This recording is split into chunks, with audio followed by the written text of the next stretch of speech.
राम राम मित्रों, मैं आज आपको बताऊंगी 40 दिन की हमजात की साधना कैसे की जाती है। क्या महत्वपूर्ण इसके तथ्य होते हैं, किन किन बातों का ध्यान देना होता है, साधना कैसे की जाती है 40 दिन वाली। तो कई साधकों का ये प्रश्न होता है, कई साधकों के मन में ये डाउट होता है कि वो कहते हैं कि हमारे घर में अभी परिवार है, हमारे आसपास लोग रहते हैं और हम क्या ये साधना उनकी गैर मौजूदगी में रहकर ये साधना हम कर सकते हैं। देखिए, ऐसा होता है कि हमजात की साधना जो होती है, जो छाया पुरुष की सिद्धि होती है, ये कोई आसान और मामूली साधना नहीं होती है। इसके लिए बहुत ही ज़्यादा ब्रह्मचर्य का पालन, बहुत ही ज़्यादा आपको नियम के पालन करने होते हैं। इसमें जलाली जमाली परहेज़ पूरा सख्त रहता है। इसलिए कहा जाता है कि आप संसार से हटकर ये साधना करोगे तभी आपको सिद्धि प्राप्त होगी। ठीक है, तो कई साधक ये कहते हैं कि क्या जब वो लोग ना रहें तब हम ये साधना कर सकते हैं, या फिर वो अलग रूम में, हम अलग रूम में ये साधना कर सकते हैं, क्या ये पॉसिबल है। देखिए, मैं ये कहना चाहूँगी कि अगर ऐसा है तो आप ये साधना मत कीजिए, क्योंकि साधना करने के लिए आपको 40 दिन की साधना करनी है। और जिस जगह, जिस स्थान आप साधना करेंगे, उस स्थान पर कोई नहीं होना चाहिए। साधना के बीच में ये सारी शर्तें होती हैं कि साधना के बीच में जब आप साधना कर रहे हो, जितने दिन की भी कर रहे हो, उन दिनों में आपके आसपास कोई नहीं होना चाहिए, नहीं तो अवरोधन पैदा होता है। मान लो आज आपने अकेले किया, ठीक है, आपके मित्र, आपके दोस्त, आपके रिश्तेदार अलग रूम में हैं, ठीक है, आज वो आए नहीं हैं। हो सकता है परसों वो आपके रूम में एंटर कर जाए, कोई काम पड़ गया तो आपके रूम में आ जाए। और जब ऐसा हो जाएगा तो ये अशुद्धता होती है, ये अशुद्धता आ जाती है, ये विघ्न आ जाती है साधना के बीच में। और जब ऐसी विघ्न पैदा होती है तो साधना बीच में ही भंग हो जाती है। इसलिए बताया जाता है कि साधना कोई मामूली बात नहीं होती है। साधना को करने के लिए पेशेंस होना चाहिए, धैर्य होना चाहिए और सब्र होना चाहिए। ठीक है, 40 दिन की साधना मामूली नहीं होती है। 40 दिन की साधना करने के लिए सबसे पहले आपको एक रूम चाहिए, एक स्थान चाहिए जहां आप 40 दिन, मिनिमम 40 दिन आप बिल्कुल निडर होकर साधना कर सके, जिसमें आपको कोई रोके टोके ना, जिसमें आपको कोई अवरोधन पैदा ना हो, जिसमें आपको कोई बुलाए ना। ठीक है, आप ऐसे स्थान पर चले जाइए जहां आप साधना कर सको, आपको कोई रोक ना सके। अगर आप ऐसा कर सकते तो ही आप सफल हो पाएंगे, अन्यथा आप सफल नहीं हो सकते हैं। एक रूम का बंदोबस्त कीजिए, वाइट रंग का पुताई हुई हो, उसमें पेंट हुआ हो। ठीक है, चिराग ले लीजिए, चिराग में आपको सरसों का तेल लेना है और एक रुद्राक्ष की माला लेनी है और एक लोहे का चाकू लेना है। लोहे का चाकू किस लिए लेना है, वो आपको सुरक्षा घेरा बनाने के लिए चाहिए ही चाहिए। बिना सुरक्षा घेरे के कोई भी साधना नहीं होती है। अगर कोई आपको बताता है कि आपको बिना सुरक्षा घेरे के साधना हो जाएगी, आप इतने मंत्र कर लो बस साधना सिद्ध हो जाती है, तो ऐसा कुछ नहीं होता है। ठीक है, 3-4 मिनट की वीडियो बनाकर अगर कोई आपको ऐसा कहता है तो वो गलत है। उसमें आपको सिद्धि प्राप्त नहीं होगी, सिर्फ हानि ही प्राप्त होगी और सिर्फ असफलता ही हाथ लगती है। इसलिए मित्रों, साधना करने के लिए आपके पास ये सारी चीज़ें होनी आवश्यक है। प्लस ब्रह्मचर्य का पालन करना होना चाहिए आपको। ठीक है, जलाली जमाली परहेज़ आना चाहिए और एकांतवाद होना चाहिए, तब जाकर आप सिद्धि प्राप्त करोगे। अब 40 दिन की साधना करने के लिए जो वार होता है, वो वार होता है शुक्ल पक्ष के किसी भी दिन से आप ये साधना स्टार्ट कर सकते हैं 12:30 बजे के बाद। 40 मिनट की साधना होती है। 40 मिनट आपको त्राटक करते हुए अपनी गर्दन पर ये साधना करनी होती है। पहले दिन आपको बैठना है, पूरब या पश्चिम दिशा की तरफ मुंह करके चिराग को अपने पीठ के पीछे रखना है। पहले सुरक्षा चक्र घेरा जो होता है वो खींचना है आपको।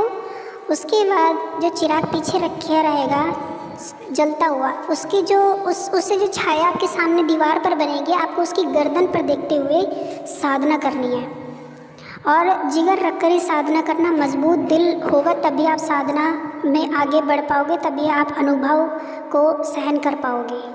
क्योंकि अगर गुरु का निर्देश में रहकर आप साधना नहीं कर रहे हो तो आप असफल हो जाओगे और आपकी हालत नाजुक भी हो सकती है। आप मानसिक प्रेशर में, आपका मानसिक उत्पीड़न भी हो सकता है, आपका दिमाग ख़राब हो सकता है, आप पागल भी हो सकते हो, क्योंकि ये बहुत ही डरावनी साधना होती है। सो करने के लिए दिमाग को बिल्कुल कंसंट्रेट रखना चाहिए, दिल को बिल्कुल थाम कर बैठना होगा, तब जाकर आप ये साधना कर पाओगे। और जब आप अपनी गर्दन को देखेंगे, 40 मिनट बिना पलक झपकाए आपको अपनी गर्दन पर देखना है, गर्दन पर देखना है, बिना कुछ सोचे हुए। सोचना बिल्कुल कुछ नहीं है, ज़ीरो माइंड रखकर आपको अपनी गर्दन पर देखना है। आंसू निकलने देना, अगर आंसू निकलते हैं त्राटक में तो निकलने देना है आपको, सिर्फ अपनी गर्दन पर नज़र जमाए रखना है आपको। सेम जब आप ऐसा करोगे तो कुछ दिन आप ऐसा करते जाओगे, ऐसा करते जाओगे, फिर आप देखोगे कि जो आपकी गर्दन होगी, जो आपका साया होगा वो ओझल होने लग जाएगा। आपको ऐसा लगेगा कि वो गायब हो रही है, वो सामने आ रही है, वो गायब हो रही है, फिर सामने आ रही है, ठीक है। और फिर करते जाओगे तो ऐसा लगेगा कि वो जो छाया होगी वो बिल्कुल दीवार से गायब ही हो गई है। और जब ऐसा गायब हो जाए तो आप समझ जाना कि वो जो छाया है वो हमारे रूम में बाहर आ चुकी है। अब रूम में आपको ऐसे ऐसे अनुभव होंगे जैसे कि आपके पीछे कोई बैठा हुआ है, जैसे आपको कोई किसी कोने, रूम के किसी कोने से आपको झांक रहा है, आपको देख रहा है, आपको घूर रहा है। आपको ऐसा लगेगा कि आपके अराउंड कोई घूम रहा है। हो सकता है वो जो साया होगा, वो जो हमजाद होगा, वो छाया पुरुष जो होगा, वो आपके सामने आकर बैठ जाए, आपको देखे, घूरे। जब ऐसी स्थिति आती है तो जो इंसान का लेवल होता है ना, वो उधर ही डाउन हो जाता है, उसका दिमाग वहीं ख़राब हो जाता है, वो पागल हो जाता है। या फिर कुछ लोग तो होते हैं मर ही जाते हैं, जो कमज़ोर दिल के होते हैं, जिनके ऊपर गुरु का साया नहीं होता है, वो तो मर जाते हैं। ऐसे केसेस कुछ होते हैं, बाकी तो पागल हो जाते हैं, डर कर भाग जाते हैं उधर से। और जब डर कर भागते हैं तो हमजाद आपको कुछ करेगा नहीं, लेकिन आपकी फैमिली पर और आपके जीवन पर उसका गहरा प्रभाव पड़ेगा, जिससे आपके सारे काम बिगड़ जाएंगे, ठीक है। अगर गुरु का साया है तो आप सफल, अगर आपके साथ ऐसा होता भी, हादसा भी होता है, तब भी आपके साथ कुछ नहीं होगा। साधना तो भंग हो जाएगी, लेकिन आपके साथ होगा कुछ नहीं, गलत कुछ नहीं होगा। तो मित्रों, ये साधना होती है, इनको गुरु के निर्देश में रहकर ही कीजिए, अन्यथा बहुत बुरी और बहुत प्रचंड साधनाएं होती हैं। इनमें हाथ डालने के लिए ना आपको अपने मन को मजबूत करना होगा सबसे पहले, ठीक है। हमजाद जब आता है तो जब सामने आ जाता है तो तरह तरह के करिश्मे करता है, वो आपको भटकाएगा, साधना से पूरी तरह आपको भटकाएगा। आपके माँ बाप के रूप में भी आ सकता है, वो रूम में दरवाज़ा भी खटखटा सकता है, किसी सांप के रूप में भी आ सकता है आपकी साधना भंग करने के लिए। जैसे आपको ऐसा लगेगा कि आपके शरीर पर कुछ चढ़ रहा है, रेंगते हुआ कोई सांप चढ़ रहा है, दीवार पर ऐसा लगेगा कि कोई ट्रेन आ रही है, आप पटरी पर बैठे हो। आपको ऐसे ऐसे करिश्मे होंगे ही होंगे, हमजाद द्वारा आपको ऐसे करिश्मे होंगे ही होंगे। अगर आपको विश्वास नहीं होता तो आप खुद करके देखिए साधना। किसी एकांत स्थान पर जाइए और जैसे बता रही हूँ वैसे आप साधना कीजिए। सिर्फ 3-4 मिनट की किसी की वीडियो देखकर आप साधना मत कीजिए। साधना की पूरी जलाली जमाली, परहेज, ब्रह्मचर्य, क्या नियम होंगे, सुरक्षा घेरा कैसे लगेगा, शर्तें कैसे लगानी है, ये सारी चीज़ों को ध्यान में रख के ही आप साधना कीजिए, आप ज़रूर सफल होंगे। हमने भी साधना करने के लिए बहुत ही यत्न किए हैं, एकांत में रहे हैं, न जाने कहाँ कहाँ रहे हैं साधना करने के लिए, तब जाकर हमको सिद्धि प्राप्त हुई है, तब जाकर हमको अनुभव हुए हैं। क्योंकि हम एकांत में रहे, संसार से कटना होगा अगर आपको सिद्धि प्राप्त करनी है। अगर आप चाहते हैं कि हमजाद जो आप चाहते हैं वो सब करे, लॉटरी, गड़ाधन, सट्टा, वशीकरण, सम्मोहन, दुश्मन उच्चाटन, सब कुछ अगर आपको करना है तो आपको संसार से कटना होगा। जो लोग कहते हैं ना कि संसार में रहकर आप साधना कीजिए और लोगों से मिलिए, बातें करिए, फिर आप साधना के टाइम में साधना कीजिए, ऐसा कुछ नहीं होता है। 40 दिन का मतलब है 40 दिन आपको अकेले रहना है, उसी रूम में, वहीं सोना है, वही खाना है सात्विक तौर पर, ठीक है, वहीं शौच करना है आपको। जो आपका बाथरूम होगा वो अलग से होना चाहिए, थोड़ी दूर पर होना चाहिए, क्योंकि इसमें जो गंदगी होती है उसका कोई तालमेल नहीं है। गंदगी को आपको दूर रखना है बिल्कुल। टॉयलेट आपका दूर होना चाहिए, ठीक है। जब आप पाक साफ रहोगे तो आपको जो सिद्धि हासिल होगी, जो शक्ति आपके पास आएगी, वो भी पाक साफ होगी। और जब वो पाक साफ होगी तो पाक साफ तौर पर ही आपका कार्य करेगी, आपके साथ रहेगी। यदि आप गंदे होंगे तो वो भी गंदी होगी। वो कहते नहीं है कि आपने सुना होगा कि हमज़ात इतने टाइप के होते, इतने टाइप के होते। वो टाइप के नहीं होते हैं, वो इंसान के ऊपर निर्भर करता है कि इंसान किस तरह का है।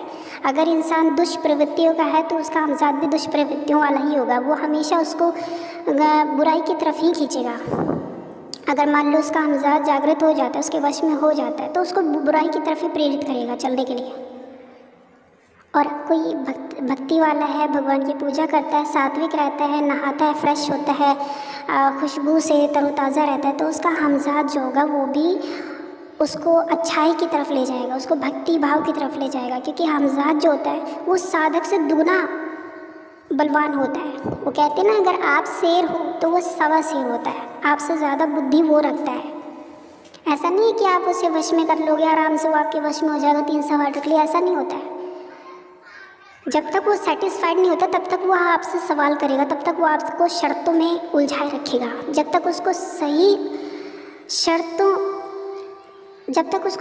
शर्त नहीं मिलती है, जब तक वो आपसे सेटिस्फाइड नहीं होता है, तब तक वो आपके वश में नहीं होगा, ठीक है। क्योंकि 10 लोग साधना कर रहे हैं तो उसमें 2-3 ही लोग सिद्ध होते हैं, बाकी कोई सिद्ध नहीं होता है। क्योंकि ये वो जो लोग सिद्ध नहीं होते हैं वो वही लोग होते हैं जिन्होंने किताब से पढ़ा है, जिन्होंने यूट्यूब पर वीडियो देखकर साधना स्टार्ट कर दी है, वही असफल होते हैं। उनका कोई मोटिव नहीं होता है, ना उन्होंने कोई मेहनत कर रखी होती है, ना उन्होंने कोई त्राटक किया होता है जीवन में, ना तो साधना में सफलता कैसे पा सकती है। और जिनका गुरु होता है, जिन्होंने त्राटक में महारत हासिल कर रखी होती है, जिन्होंने कोई पहले साधना कर रखी हो, जो भगवान की भक्ति करते हैं, सात्विक रहते हैं, सात्विक भोजन करते हैं, उनको ये जो सिद्धि होती है वो आराम से प्राप्त हो जाती है और वो संसार से अपना अलग विरक्त होकर ईश्वर को प्राप्त हो जाते हैं। तो ये होती है हमज़ात की 40 दिन की साधना।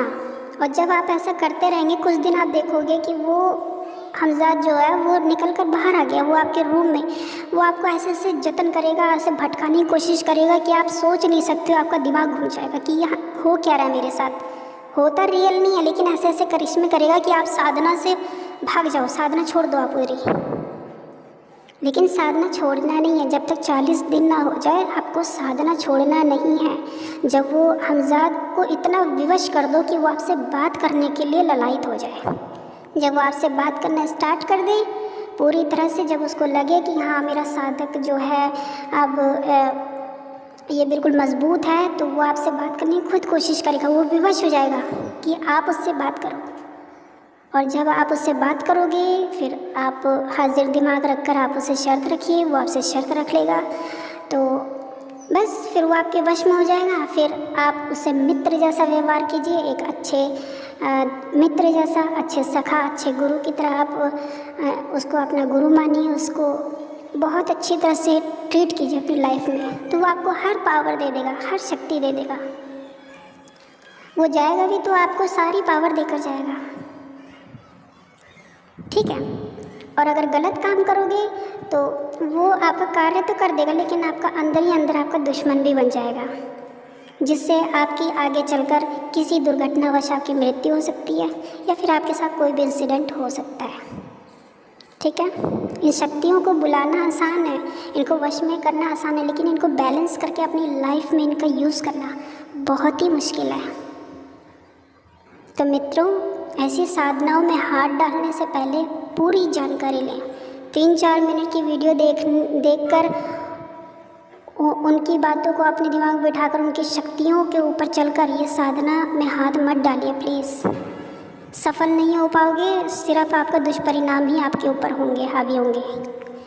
इसलिए कोई भी साधना करो पहले उसकी पूरी जानकारी ले लो, ठीक है। ऐसे गुरु को पकड़िए जो आपको पूरी तरह से गाइड करे, A to Z आपको उसकी अच्छाई और बुराई सब बतलाए, फिर जाकर आप उस गुरु को पकड़िए और साधना कीजिए, ठीक है।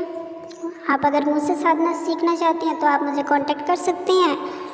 और अगर आपको वीडियो अच्छी लगी हो तो लाइक करो, सब्सक्राइब करो और बेल आइकन को ज़रूर दबा दो ताकि आने वाली वीडियो आप तक पहले पहुंच जाए, ठीक है। धीरे धीरे सारे टॉपिक पर मैं आपको बताऊंगी, कैसे कैसे साधना करनी है सब बताऊंगी, ठीक है ना। तो कीजिए, साधना कीजिए और कोई भी साधना करो, ठीक है ना। तो जय माता दी।